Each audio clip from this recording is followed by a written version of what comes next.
So in these verses, starting from the last verse, Krishna is bringing some very revolutionary ideas to Arjuna's proposal that he don't want to fight. So Arjuna wanted to take shelter of inactivity because he did not want to perform bad activities. He did not want to commit sinful activities. So he thought, let me take the shelter of inactivity so that I can be rid of all the papa karma. Because by killing all these people in front of me who are my kinsmen, my grandfather, my my teachers, I can't kill them. It's so sinful. It's so heinous act to engage in this warfare. So in the previous verse, Krishna introduced this concept of sacrifice.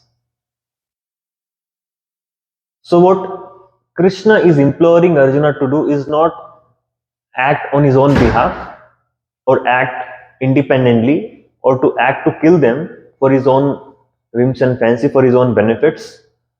But what Krishna proposed in the last verse, that work done as sacrifice for Vishnu has to be performed. Yagna artho anyatro lokayam karma bandhana. So, and now in this verse, Krishna is elaborating more on that yagna, on that sacrifice. Here he is saying, Saha yagna praja shrishto purovacha prajapati. Saha means, we say saha, sat, along with. Saha means along with, going along. Saha yagna. So he sent yagna, something he sent along with yagna also. Saha yagna means along with yagna. Praja shrishva. Praja means the generations. Praja of this, the population in this material world. Shristva. Shristva means this Shrishti. Purovacha Prajapati. Pura means ancient. Purana. Pura. Puratana. Puro Uvacha Prajapatihi. So Krishna, who is referred to as Prajapati here, he is a lord of all the prajas. He is a king of these material universes. So what did he do? What did Prajapati did? Prajapati means a lord. What did he do? He created, he Srishta. Srishta Purovaja Prajapati. So the Prajapati, the Krishna created something. And what did he create? He created this material world. And what else did he do after creating this material world? He's saying, Saha Yagna Praja Shrishta. I also sent the process of sacrifice. So Krishna created this material world, and Krishna sent all these men and populated this entire material universes. And he also sent Sahayagna. He also sent the process of yagna. So why Krishna has to send this process of yagna? The reason is why he created yagna along with the creation of material universe. Because anena prashabit sadhvam eshavu astu istakamaduk. He's saying in this verse, prasavi sadhvam, it means be more and more prosperous. And all your astu means when somebody blesses somebody, astu, let you be blessed. So styastu vishwasya khala prasidata, let you be blessed, let everyone be blessed. So he said, be thou happy by this yagna sacrifice, because its performance will bestow upon you all desirable things. So why did he send the process of sacrifice? He sent the process of sacrifice because he wanted us to be happy. He wanted us to be blessed. So along with creation of this material universe, he is also sending his blessings. And by receiving his blessings, we can become happy. We can be prosperous. And what is the process he created for us to become happy? Saha yagna. The process what he has created for us to become happy, for us to remain happily in this material world, is by performing sacrifice. So if we look in our life, in our relationship with happiness, so on a scale of 0 to 10, how much do you all think how much happy we are? Just think in your own mind. From a scale of 0 to 10, how much happy are we? 1, 2, 3, 4. 0 being the not happy at all, and N means the maximum happiness which you all desire. Fullest of the heart, content happiness. Now, if we see to this relationship with our happiness, we should be at 10. But where are we? Any number in your mind? 8. Very good. Anybody else? 5. Anyone else? What is their rating of their happiness?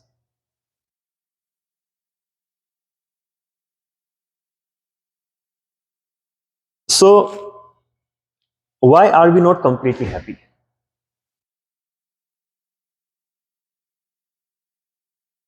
Because we have desire. But Krishna is saying all the desires will be fulfilled and you'll be happy. Still we have desire. So basically what's happening here is we are trying to seek happiness, but we are baffled in our position of our happiness. We are not able to get what we want. And the amount of happiness what we get is described in one beautiful poem by Vidyapati. He says, Tatale Saikate Vari Bindu Sama Suta Mita Ramani Samaje. What is he saying is, like a person in a desert. Let's imagine you plan to have some trip to Rajasthan and there you got lost, you lost your track and you are in the desert with nowhere, with no one. Last 10 days you have not drank the water. So how much would you be hankering for water? A lot. But somebody comes and gives you one drop of water. What would your experience be like? You want like liters and liters of water. Each and every cell is ready to absorb how much ever water you can give to your body. But what has been given? One drop. We just evaporate on your tongue itself. So that is a position, even though you might have thought 8, 6, 9, 10, but even though that scale, our relativity of happiness is reduced to so narrow down that we are not able to really see what is 10 as a happiness. So, and how did Krishna send us here at the first place? He sent us, okay, you become happy. But how much happiness are we able to gain from this world? Very less. Okay, let me give you an idea. What is the opposite of happiness? Sadness, anxiety, tension, stress, frustration, shame, different kinds of emotions. So if now I ask you at the scale of 0 to 10, how much is your sadness? Relative. Again relative, but how much in that relativity of that? 6, 7, 8, right? So if we have, let's say, 8 rating of the sadness, how we can have 8 rating of happiness? Either we can be sad, either we can be happy. So if we understand from this is, actually we are not happy in this material. Although Krishna sent us by giving us blessings, be thou happy in this yagna sacrifice, because its performance will bestow upon you all desirable things. So where are we going wrong that we are not able to get happiness? Although Krishna created this world, he blessed us by saying, be thou happy, he blessed us, but still why are we not happy?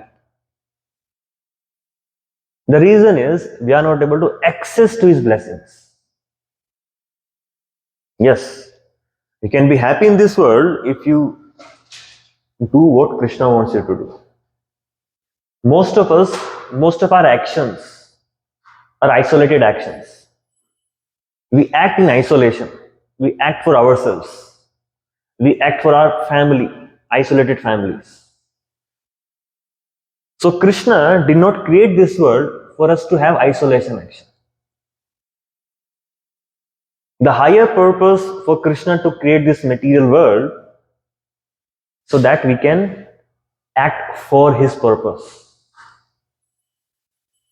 We can act for sacrifice. And most of us have this idea of sacrifice. Whenever the word sacrifice comes to our mind, what comes? Pain. And to give up something. So painful to sacrifice. But Krishna is saying is give you happiness. Whenever the word sacrifice comes, we connote the word sacrifice with a very negative emotions, negative feelings. At least you have to sit for 1 hour in front of fire is so painful. And keep putting swaha, swaha, swaha, swaha. So painful actually. In our minds. So Krishna created this world so that we can perform sacrifices. And by performing sacrifices, we can become happy and we can purify ourselves. So that is a whole scheme of thing why Krishna created this world. So now, the understanding of sacrifice what we have in our mind is painful. But Krishna has embedded the process of sacrifice with his blessings. And once we perform sacrifice, so we can decode all those blessings coming from sacrifice. So when we perform any isolated action, those isolated action can give us happiness which is only how much I can have. So there's a limitation of you possessing something. How much you can have. The happiness of keeping, the happiness of having. How much happiness you can have with your limited, this 6 feet, 5 feet of body, how much you can capture. Like this body is made up of earth, water, fire, air, ether. How much the earth can absorb water. It has its own limitations because our body is very earthly in nature. So our body has a limitation of keeping happiness, of gaining happiness from outside, or gaining happiness from my own effort, or capturing happiness by myself. So, but is there any limitation of giving? There is no limitation in giving. How much ever we want, we can give. We are limited by our capacity to receive, but we are unlimitedly, we can keep giving. And as you keep giving, the happiness keeps increasing. And who is a real recipient of my efforts, of my giving? Krishna is saying, I am that. Yagna artho anyatro lokoyam karma bandhana tadartam karma konteya mukta sangha samacharaha. So Krishna is saying, it is me who is Prajapatir, it is me who has created this world. If you do action in this material world for me, then you can be happy. If you think that this material world has been created for my purpose, let me act isolatedly to fulfill my own agendas, then it is not going to give me happiness. It is going to give you more and more miseries. So that is a way of redefining happiness or redefining sacrifice. So now, having understood that, we are really not happy in this world. Everybody is suffering through different ways we are suffering. Varieties may differ, but the experience of misery is same. So, when we are suppressed in a way, what happens? Let's say we have so many different kind of rights. Right to what? Right of freedom, cultural rights, social rights, educational rights. And whenever our rights are suppressed, we revolt, isn't it? So, in this material world, we can fight for different kinds of rights: civil rights, social rights, cultural rights. And if our rights are not being fulfilled, we revolt. So, what I'm going to tell you is very revolutionary and something is worth thinking about. Have you ever thought that I can have right to become happy?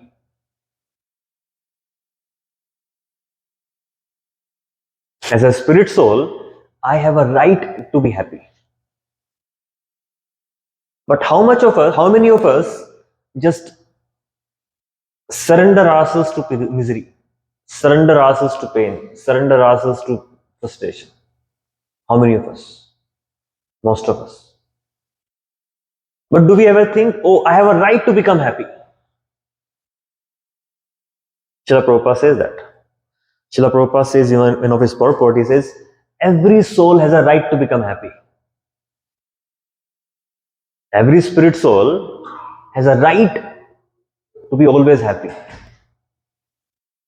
So we being as a part and parcel of Krishna, as a spiritual spark, and Krishna being Satchit Ananda Vigraha, he also have invested us with the power always being happy. So by accessing to my own nature as a spirit soul, I can just be drowning in the ocean of happiness. So, okay, fine, but who is fighting for us? There are many different leaders. They come up, they become the leader of the like different people all together. When many people comes together, there is one leader which comes out of them, and that leader fight for their rights, cultural rights, social right, and education right, things like this. Who is fighting for for our happiness? It is Srila Prabhupada who is fighting for our happiness. He came to give us that right, to enable us so that we can access to our own rights to be always happy in Krishna service. So how much struggle Srila Prabhupada went through in his own personal life to give us this happiness of Krishna consciousness, or to give us, or to even tell us, like Hanuman was to be told by somebody that you have so much of power. You can go and just, you tried swallowing the disc of the sun, that's why you have been cursed to forget your own powers, but you are very powerful. So that reminder to Hanuman was a game changer for the entire Ramayana. Similarly, this reminder that we have a right to become happy and how we can access to that right is a reminder what Srila Prabhupada teachings are giving us. Srila Prabhupada personally is giving us, Krishna himself is giving us in these verses of Bhagavad Gita. In a way, if you see what Krishna is saying, you can be always happy. But how many of us have this belief, I can always be happy?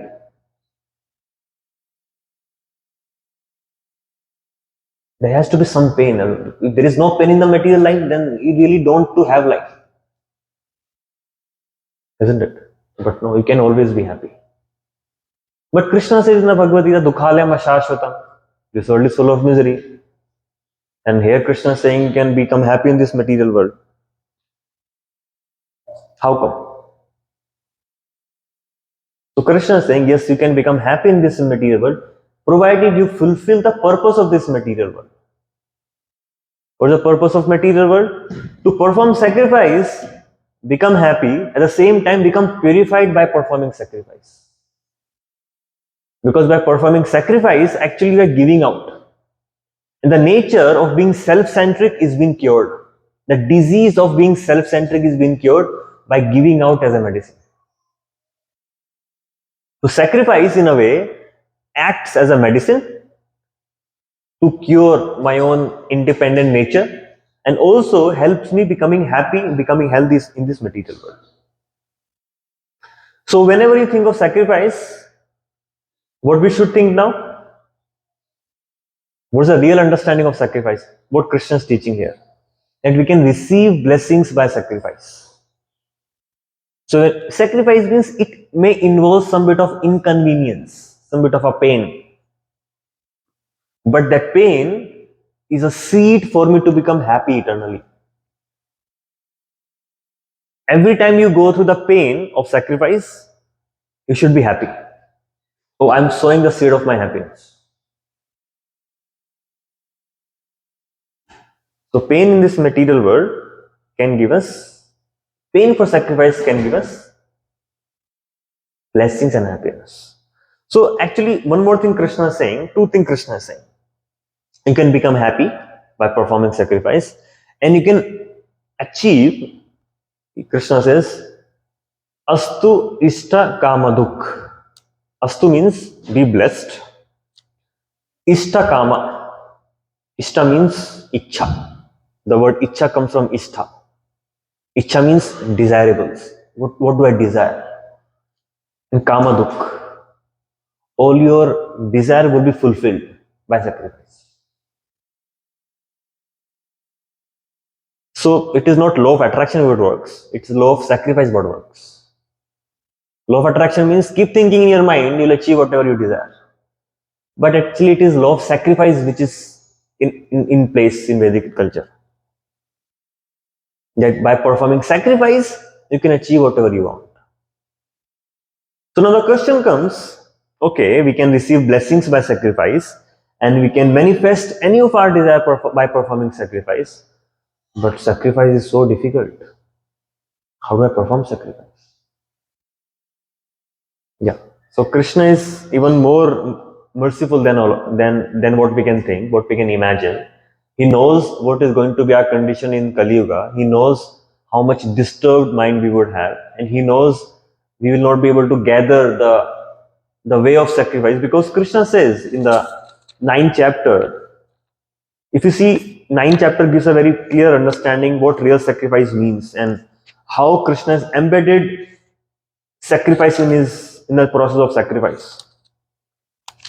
In the 16th verse, he says of 9th chapter, Aham kartur aham yagna sadhyam aham aushadham mantro aham evagnam aham agnir aham bhutam.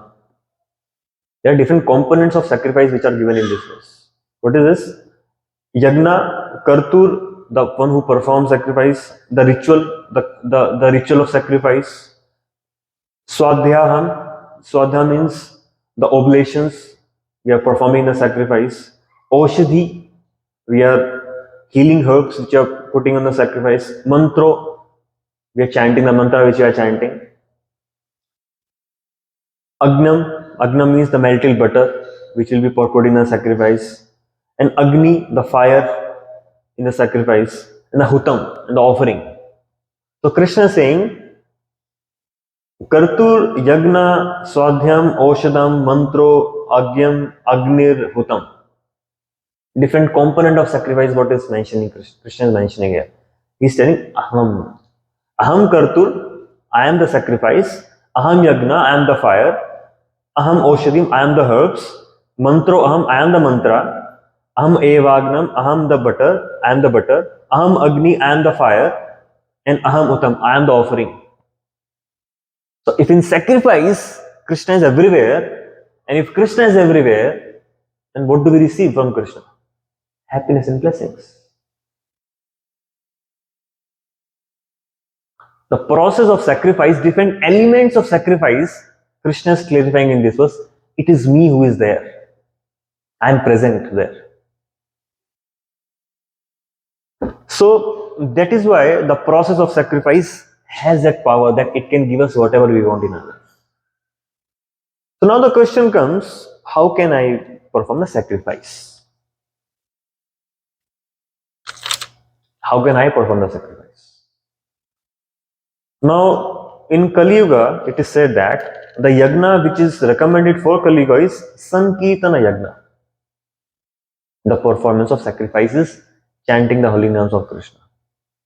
And Srila Prabhupada quotes a beautiful, relevant verse in the purport. He says, Krishna varnam tusha krishnam sango pangasta parshadam yagne sankirtane prayir ijanti hi sumedasaha.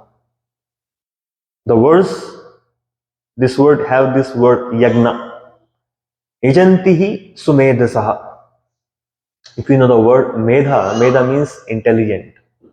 He's medhavi chhatra. The chhatra, the student who become first rank in the top rankers. Medhavi chhatras. Medha means who are very intelligent. And whenever you see the word su, it means very intelligent. What is Krishna saying here? Sumedasa. Sumedasa means very intelligent. Who is very intelligent? Do you all want to be intelligent? Very intelligent according to Krishna. So Krishna is saying, yes, you can be very, very intelligent. How you can be very, very intelligent? By performing the Sankirtana Yagna. Yagne Sankirtane Prayir Yajanti hi Sumedasaha.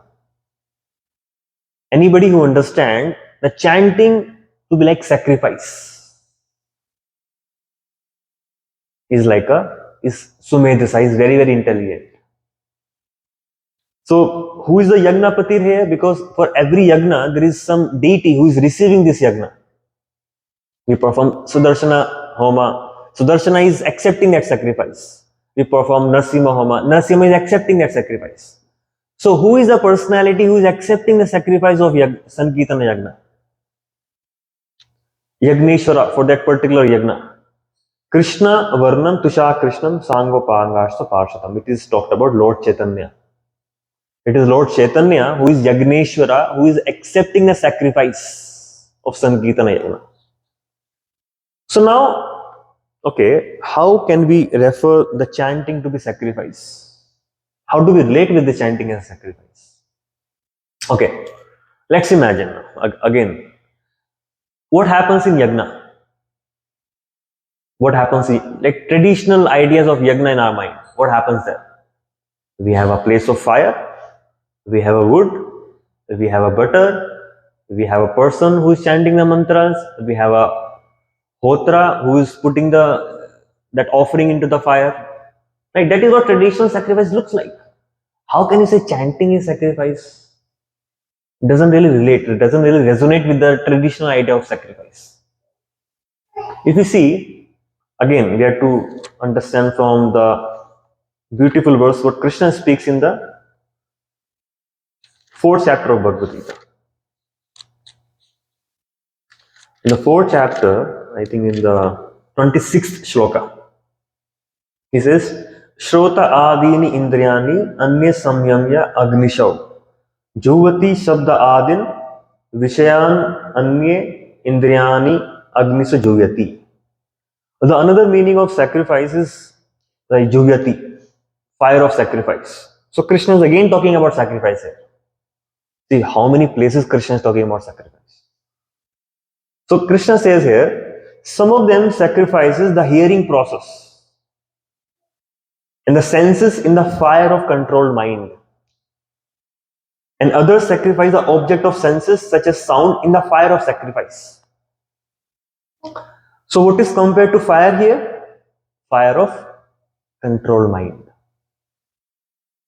So when we have the controlled mind, that is like a fire. Okay, now the fire is started, which is controlled mind, which have to give attention to something. Controlled mind means focused. I am controlled, I am doing the process and there is no distraction there. So controlled mind is like a fire. And what is the offering? Which is a place of fire. How does we become attentive? Let's say in the process of chanting itself, what do we do in chanting? We chant, we hear, we remain controlled in that process. So how are we chanting? We are chanting through our mouths and we are hearing through our ears. So ears become the place of fire. Because our attention, our control mind has to be focused on hearing. Our controlled mind is directed toward our ears and the mouth. So in that, with the fire of controlled mind, where it is directed toward? toward the ears. So ear become the place of sacrifice and the control mind becomes the fire. And what is the offering there? What are we offering? What are we offering? We are not offering chant. What are we offering? We are offering the senses such as sound, our ability to speak. We are offering the ability to speak, which is to utter the mantra. So Hare Krishna Maha Mantra, we are chanting is like I am sacrificing my speech, my ability to speak something in the fire of control mind by hearing the sound. So actually when we are chanting, we are performing sacrifice. Because we are sacrificing our mind. We are it is painful. It takes effort to be able to hear in the fire of control mind. And by hearing in the ears is like a place of sacrifice. And the mantra, Krishna is mantra. Because it is said in the Bhagavatam that Chaitanya Charitamrita talks about it as a Sishtastakam that Nam Nam Akari Bahuda Nija Sarva Shakti. So in this verse, what Krishna is talking in the third, what verse we are discussing today? Because sacrifice embeds the blessings. Sacrifice, blessings are embedded in the sacrifice. So, but here, how the blessings are embedded in this chanting process. So Krishna says, Chaitanya Mahaprabhu says, Nam Nam Akari Bahuda Nija Sarva Shakti. So it is not only blessings which is embedded in chanting in his holy name, it is only Shakti which are embedded in the holy name. So Krishna has not embedded only Shakti in the sacrifice which he gave in the beginning of creation. He invested his energies, he gave the blessings, but not all the Shaktis. Because more we receive Shakti means more we are becoming blessed with that power. But in the chanting process, Nam Nam Akari Bahuda Nija Sarva Shakti. He has given all the Shaktis. So means if he has given all the Shaktis, we can be the most blessed by doing this process. So highest amount of blessings can come from chanting the holy name. So in that way, is it right to say that chanting is the highest sacrifice? Is it right to say like that? The chanting of Hare Krishna mantra is the highest level of sacrifice. Because it can give the highest amount of blessings. Because it has all the energies of Krishna. Another verse which says, Nama Chintamani Krishna, because we are talking about the name. Because what are we sacrificing for? We are sacrificing for the holy name of Krishna. We have to spend some time. What are you sacrificing? Sacrificing your time, sacrificing your speech, sacrificing your control in the fire of control mind. It is a lot of sacrifice involved there. Isn't it? With sacrifice, whom are we sacrificing for? Nama Chintamani Krishna. It's like a Chintamani. Chintamani, what's the function of Chintamani? Chintamani means to whatever you touch something, it becomes gold. Let's say if I have that Chintamani, the touchstone, golden touchstone, I can touch to anything in this temple, it will become gold. Isn't it very fascinating? Very thrilling. Oh, anything I touch, it can become gold. All the economic problems will be solved by that. Isn't it? So now, that is material Chintamani and that is spiritual Chintamani. And what is this spiritual Chintamani looks like? What it is converting? What is this spiritual Chintamani converting? Okay, by material Chintamani we can touch, it can become gold. But what is converting? What is converting here in this process? Huh? What? Love of God. It is because Chintamani transforms. What is getting transformed? I'm sorry? We are getting transformed. Anybody else? I'm sorry?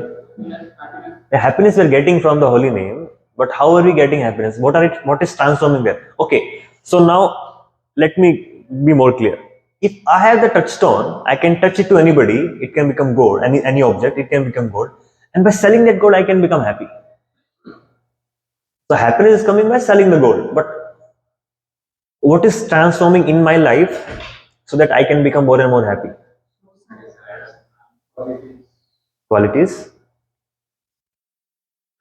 It is consciousness which is getting clear. Because it is in consciousness we become aware. Awareness comes where? In consciousness. If I have to become aware of higher happiness, my consciousness has to be enabled to be able to experience that happiness. So unless I enable my consciousness, I can't become aware of the higher form of happiness. I can't absorb that. So the holy name, what the chanting does is, it transforms my consciousness. It converts the material consciousness to spiritual consciousness. The material, hard-hearted, iron-like consciousness to spiritual, soft and golden consciousness. And once we have that golden, soft, spiritual consciousness, in that consciousness I can absorb the spiritual happiness. So Nama Chintamani Krishna, Chaitanya Rasa Vigraha. It will not only purify your consciousness, it will also give after purifying consciousness. Nama Chintamani Krishna, Chaitanya Rasa Vigraha. Rasa Vigraha means we're looking for rasas, we're looking for happiness, we're looking for newer and newer happiness. But the holy name contains Rasa Vigraha, means it's an embodiment of all the rasas. Is an embodied happiness, embodiment of all the happiness of this material, of the entire creation. Nama Chintamani Krishna, Chintamani, Rasa Vigraha, Nitya Shuddha Purna Shuddha Nitya Mukta Abhinatva Nama Namina. So it will not only give us happiness, it is Nitya Mukta, it is always liberated, because some sound of this material world, another thing is. So if we hear, let's say, there comes someone very powerful motivation speaker and he's very, very fired up to fight for the right of poor. Let's say we want to give right of education to everyone. He's very powerful. If he comes and speak to you, then how would you be inspired? You will be inspired by his vision, by his mission. The sound is coming from his mind, his emotions, his feelings of being able to give education to everyone. So when he speaks to you, you will be motivated to align yourself to his cause. So now where is the holy name coming from? It's coming from Krishna himself. It's Krishna himself, and it is coming from Golokera Premadana Harinama Sang. It is coming from Golok Vrindavan. It is Nitya Mukta. So it will not only give you happiness, it will also purify you. It will also liberate you. Nitya Mukta means the liberation can come from holy name, Nitya Mukta, because the sound itself is Nitya Mukta. So what was the purpose of sacrifice? In this verse, Krishna talked about purpose is to become purified and to become happy. So by chanting holy name, we are becoming happy and becoming liberated. And Abhinatva, Nama Namina. The reason is there is no difference between the Nama and Namina. So that's how we can understand that we can take, I think most of you are chanting. So if some of you are not chanting, we can take this commitment. The commitment to, what are we committed to?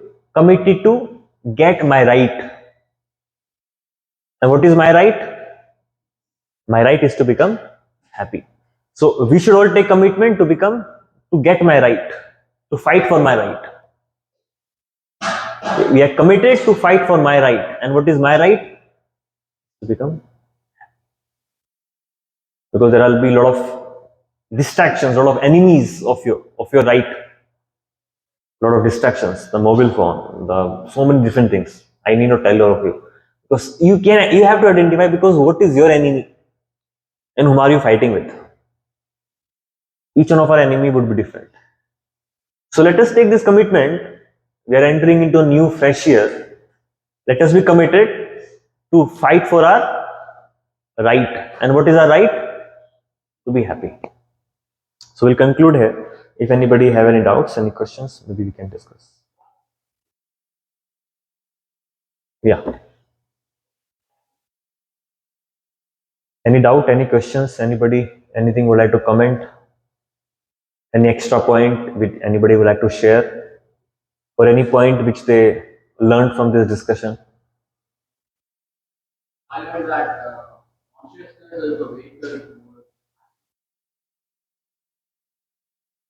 The higher consciousness is a way to become more happy.